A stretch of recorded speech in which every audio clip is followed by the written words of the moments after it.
So let's talk now about staking. So staking is what enables trust. And this is a critical component for digital DePINs. Digital DePINs are the DePINs that are providing cloud services like storage, compute, content delivery networks, CDNs, and rendering.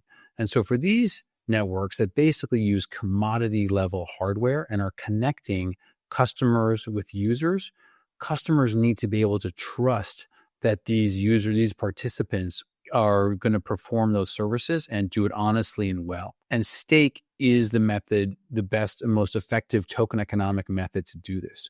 And so what stake means is that those providers have economic alignment with their customers. And so if they don't perform that service, they lose value.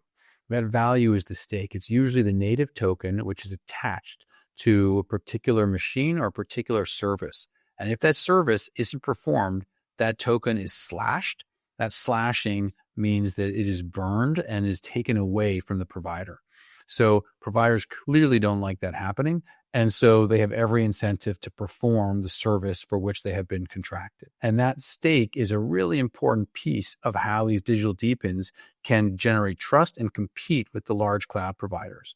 But the details of that get much more complicated.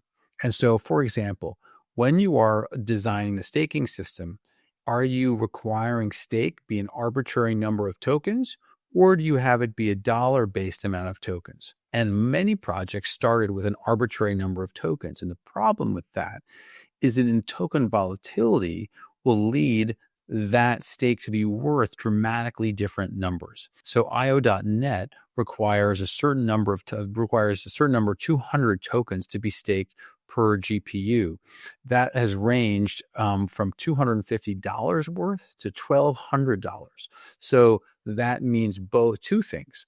In the low end of that range, it means that is less economic incentive, less economic alignment between the provider and the customer.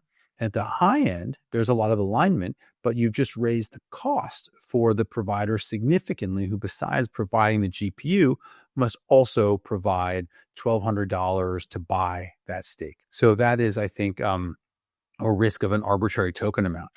Fluence, the decentralized compute provider, has designed a staking system that's in its token, but is set at a $12,000 amount. So it's basically $12,000 worth of Fluence tokens. Customers know that amount is at risk, and providers know that that's the amount of capital required to turn on a CPU. We think that is really important because it is a more predictable alignment and a more predictable capital cost. So both kind of solutions are reached. Other DePIN projects use stake for different reasons. Theta uses stake to drive governance in the network, and only the top 31 largest nodes are eligible to vote and also eligible to earn rewards.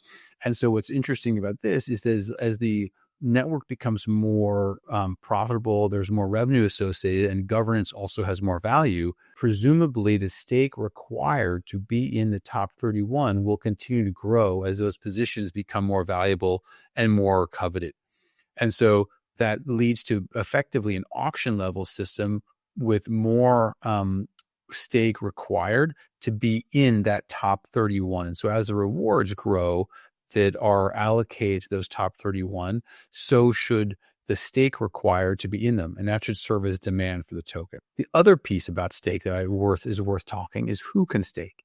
And in early DePIN networks, the providers were required to stake. And this made sense because the providers were generally retail consumers providing their hardware. This is for digital DePINs, where if you were a storage provider in Filecoin, you were probably providing it out of your home. In other digital DePINs, you also were providing CPUs and GPUs as well. But as DePINs mature, so too does the hardware mature.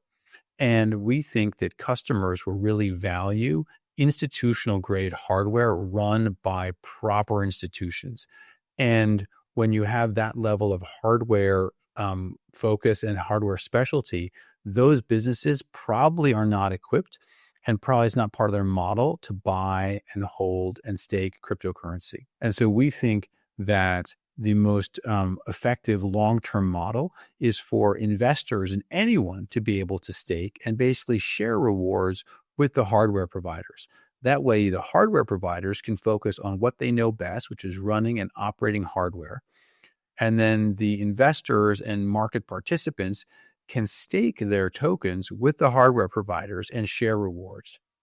You end up with a similar level of economic incentive and similar level of customer alignment with the hardware providers.